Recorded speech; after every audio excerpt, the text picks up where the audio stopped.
నా వెనకాల మనకు ఒక సెల్ ఫోన్ టవర్ ఉంది. మనం ఇంతకుముందు సెల్ ఫోన్ టవర్లో రకరకాల యాంటెనాస్ గురించి చూసాం.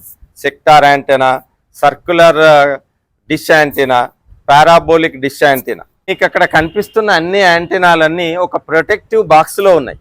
అంటే వాటి మీద ఉండే ఆ ప్లాస్టిక్, టెప్లాన్ లేదా ఫైబర్ గ్లాస్ లాంటి సింథటిక్ మెటీరియల్ని మనం ఏమంటాం అంటే రేడోమ్ అంటాం. రేడోమ్ పేరు ఎక్కడి నుంచి వచ్చిందంటే రేడార్ ప్లస్ డోమ్. సో ఈ రేడోమ్ ఏం చేస్తుంది? యూవీ రేడియేషన్ నుంచి ప్రొటెక్షన్ ఇస్తుంది. దుమ్ము, ధూళి, గాలి, వాన నుంచి ప్రొటెక్షన్ ఇస్తుంది.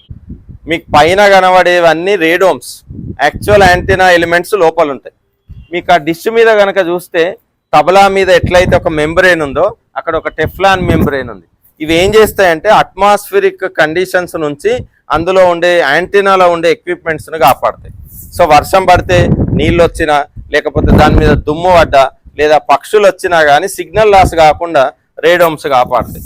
రేడోమ్ దాని మీద ఉండే టెఫ్లాన్ కానీ ఇతర కోటింగ్ కానీ హైడ్రోఫోబిక్, అంటే దాని మీద వాటర్ పడితే ఆ వాటర్ ఏమైతుందంటే జారిపోతుంది. వాటర్ ఉంటే సిగ్నల్ లాస్ అవుతుంది. అట్లనే దాని మీద ఉండే రేడోమ్ స్ట్రక్చర్ ఎట్లుంటుంది అంటే ఏరోడైనమిక్ స్ట్రక్చర్. సో గాలి వేగంగా వచ్చినా కానీ ఈ డోమ్ కానీ ఈ యాంటీనా కానీ పక్కకు కదలదు. హైదరాబాద్ లాంటి సిటీలో మీరు చూస్తే ఒక మోనోపోల్ టవర్ ఎన్నో యాంటీనాలను కలిగి ఉంటుంది. యాంటీనాలు, అందులోని కేబుల్స్, అదేమీ కనిపించకుండా ఉండడానికి, మానవ శరీరంలోని అవయవాలు కనిపించకుండా ఎలా అయితే శరీరం ఉంటుందో దానిపైన ఒక ప్లాస్టిక్ రేడోమ్ ఉంటుంది. ఇట్లాంటి మోనోపోల్ టవర్స్ను ఏమంటారంటే camouflaged or stealth or concealed towers అంటారు. ఇవి ముఖ్యంగా దేనికంటే ఎస్థెటిక్స్ పర్పస్, అంటే చూడడానికి అందంగా కనిపించడానికి. కొన్ని దేశాల్లో అయితే చెట్టు రూపంలో కూడా క్యామోఫ్లాజ్డ్ టవర్స్ను తయారు చేస్తారు. రేడోమ్లను మీరు ఇంకెక్కడ చూడొచ్చు?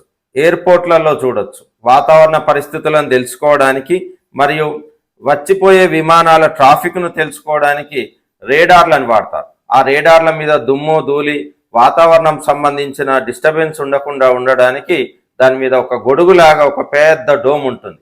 దానిలోని రేడార్ను ఇది వాతావరణం నుంచి రక్షిస్తుంది.